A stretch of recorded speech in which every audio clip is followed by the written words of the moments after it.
Hello, everyone. So today we're going to be going over APA citation. Let's get started. So what is APA citation? APA stands for American Psychological Association. APA is the most common style used in psychology and in social sciences. Paraphrasing is encouraged when using APA, and there are also two types of citations. There's a reference page, which is also known as a works cited, and there are in-text citations, and there are two different types. There's parenthetical and narrative.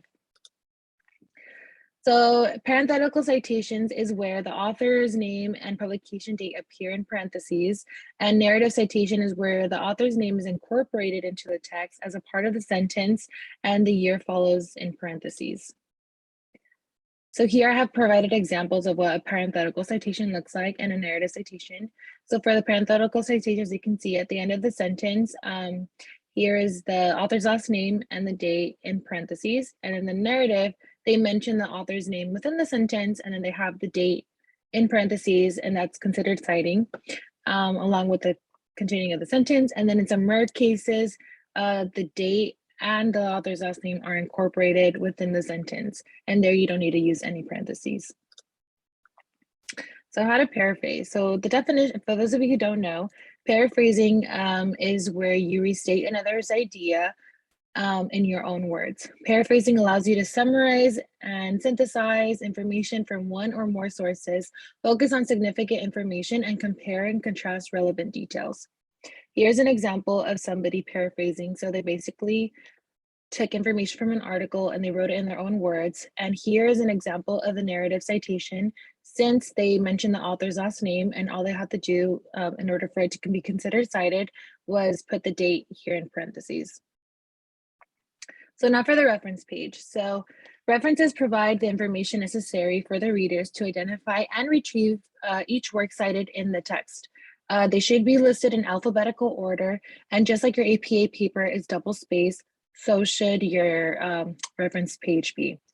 Also, one thing to note is that whenever you're doing your reference page, it's also super important to have a hanging indentation, just like this. Basically, you want all the text on the bottom to be tabbed to the right.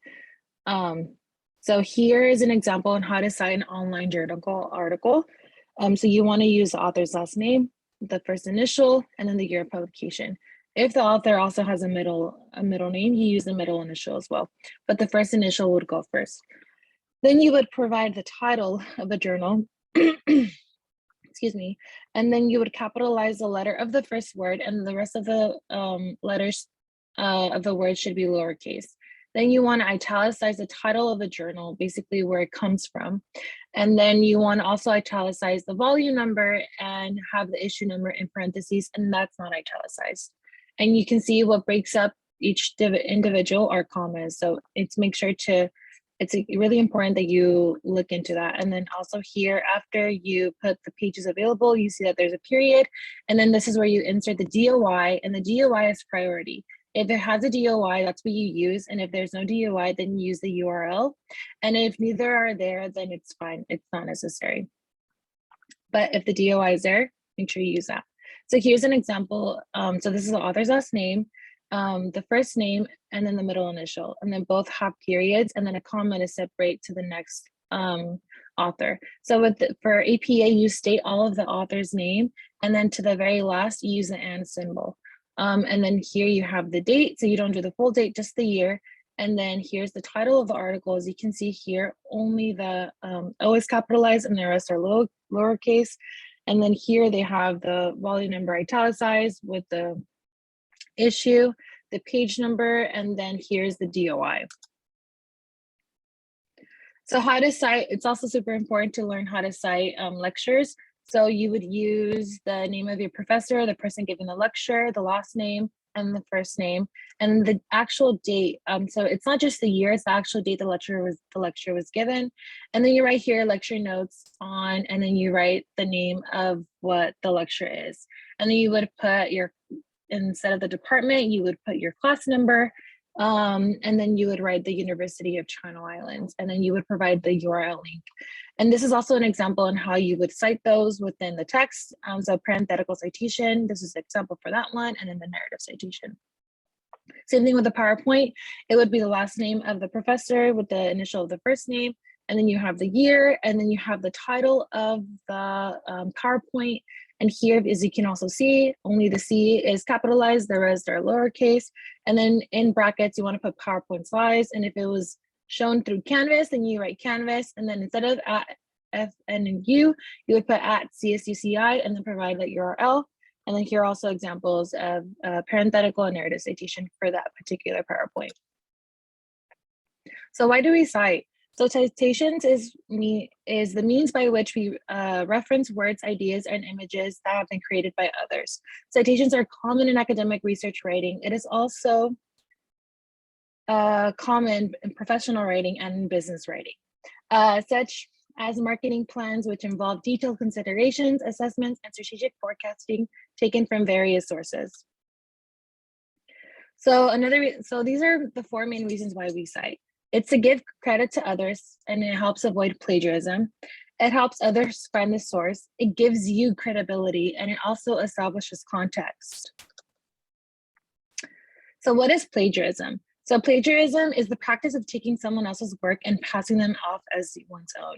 So all of these things are, if you don't cite the source and they don't come from you, they're all considered plagiarism. So taking published writing ideas, books, articles, handouts, unpublished writing ideas, notes, student writing email, speeches, talks, professor talks, presentations, etc., images, photos, films, sounds, anything visual, audio that has by someone else and is copyrighted. So there are three types of plagiarism. The first one is the entire paper is someone else's. This is the paper that you did not write. That is considered plagiarism. Sections of the paper are submitted that are not your own, which is where you cut and paste different sections to kind of implement them in your paper. That is also considered plagiarism if you do not cite it. And then paraphrasing without citation, thereby passing the ideas as your own. So CEI, as I'm sure your professors have talked about, CEI has a really strict plagiarism policy. So just to give you a refresher, academic dishonesty includes such things as cheating and inventing false information or citations plagiarism, and helping someone else commit an act of academic dishonesty. It usually involves an attempt by a student to show possession of a level of knowledge or skill that she does not possess. So how do we avoid plagiarism? So use proper citations when you use any person's work. Quoting exact words, paraphrasing is generally recommended, but use direct quotations when reproducing an exact definition. Paraphrasing words from a source. So APA recommends paraphrasing more than direct quoting, but allows direct quoting for specific terminologies and explanations. So if you're not aware, CSUCI at the WMC webpage, we actually provide all the different types of citation resources, where it helps you learn the correct format for that specific citation style. So if you go to our website, www.cssuci.edu/WMC, the first thing that will pop up would be this page. If you go to the right, you see services and resources for students. You click on that tab and scroll down. You will see this link here called citation resources. There we have all different citation styles such as APA, ASA, Chicago, ESA, all of those, and how to properly use a reference page and text citations. All that information we have provided there for you. And so it's all here. I hope that this video was helpful and it helped you learn a little bit more about APA, and thank you so much for watching.